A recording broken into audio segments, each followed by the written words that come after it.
Good morning. This project actually couldn't be due at a better time with all of the protests and the riots and the looting that we've had going on, and it's just a huge racial issue. Um, I am getting to introduce you to Lorraine Hansberry, who was a civil rights activist as well as a playwright and story. She wrote stories and poems and all of that. So I'm going to tell you a little bit about her today. Um, and here is a quote of hers that I liked. I actually put it on there twice. Um, she was born to Nanny and Carl Hansberry. Nanny was a school teacher, and Carl was a U.S. Deputy Marshal. Then he was a banking accountant who went on to own his own bank.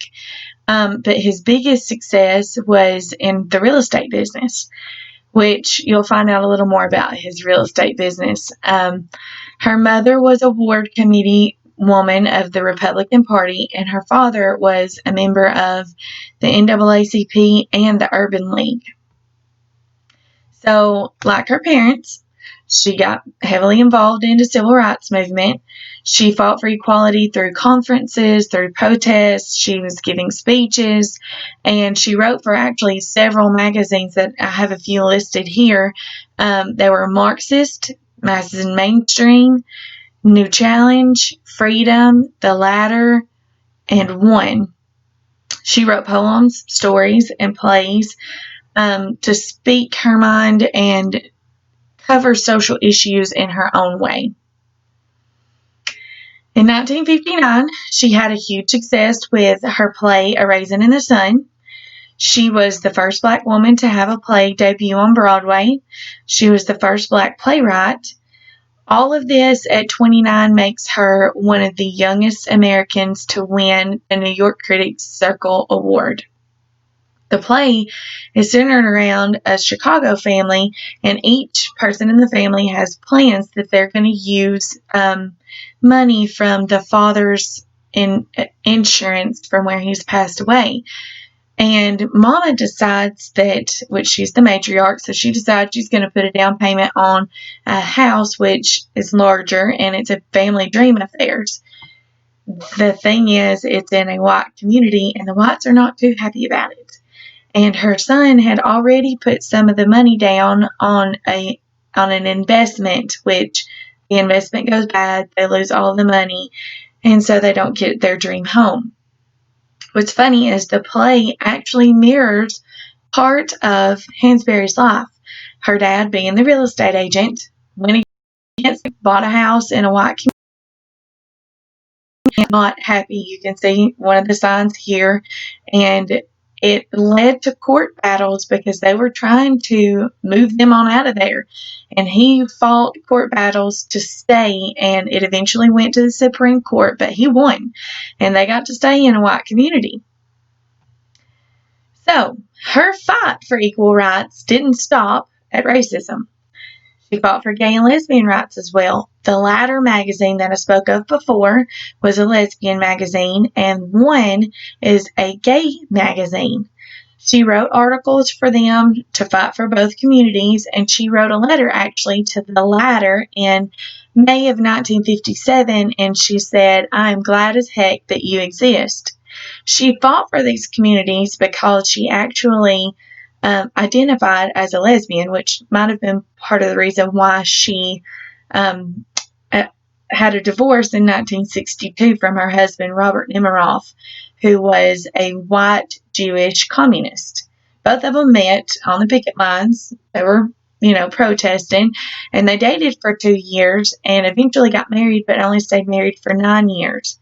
And they found a list to prove her homosexuality that she had written April 1st of 1960. And about the 4th or 5th line down, you'll see an I like, and it says Dorothy. That was supposedly her partner, lover, or whatever you want to say.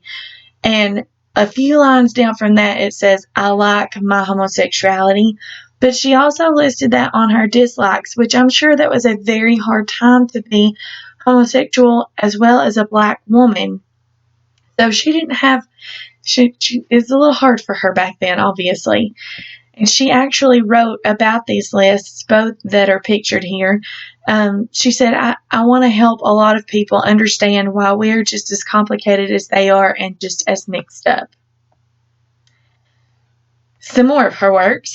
After A Raisin in the Sun's success, Hansberry wrote The Sign in Sidney Brewsting's Window. It was based on people that, actually friends of Hansberry's that she knew that lived in Greenwich Village. She used it to draw a lot of attention to social and international issues, so it was not highly regarded, and it was definitely didn't have the popularity as A Raisin in the Sun.